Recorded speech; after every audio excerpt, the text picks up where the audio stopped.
What does creative actually mean in the context of medical marketing? It's an interesting question, and I love to have conversations with doctors who just come on board to explore that space. Where can creativity help you build a strong medical practice? Obviously, you are trained in that very, very niche specialty that is healthcare, medicine.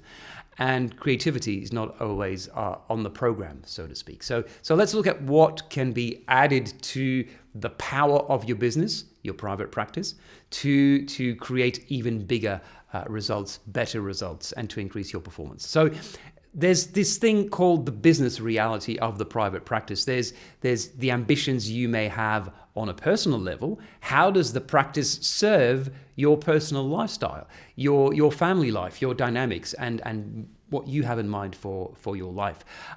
It's also exploring what ambitions you have in the field of being an influencer. Now, I know it's a bit of a funny word because nowadays influencers are just people on Instagram who make photos of themselves. That's not what I'm talking about here. When we apply that to medicine, we're talking key opinion leader, thought leadership, being the expert in your field, being recognized in your local community, nationally or internationally. So creativity is needed to analyze and absorb that information, to listen, to have the conversation with you, and to really, really listen. So that is where we come in.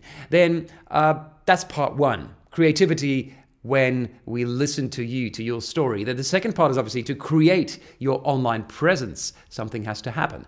It's converting that information, organizing that information, so new patients discover you, find you, and trust you. Build rapport through your online presence. So even before the GP referral, before they are actually making that important decision about choosing a specialist doctor or a surgeon, they discover you online. And there's a conversation because we organize your information so it creates a conversation. There's, of course, the content, the copy, the way your words are displayed on your website, the titles, the spaces around them, the colors, the logo, the choice of imagery, and the way all that information is made accessible and palatable for the patient. Because remember, these are people who have not attended medical school. So that's always important to bear that in mind. So that's the second part of creativity. And of course, when you connect the two worlds, when you don't just have a developer or a designer sitting in their bubble creating beautiful things,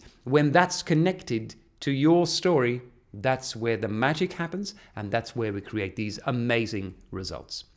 Now, the good news is it starts with you. It starts with your business. It starts with you telling us where you want to be 12 months down the track. So you can try this. You can try this process in our free 30 minutes strategy sessions where we explore your business goals. We talk about patient behavior data. So data we generate to map what your patients are actually Googling for. And then we talk how we can use that creativity, that experience, and the data to help you build a better private practice. So book the strategy session. I look forward to meeting you online very soon.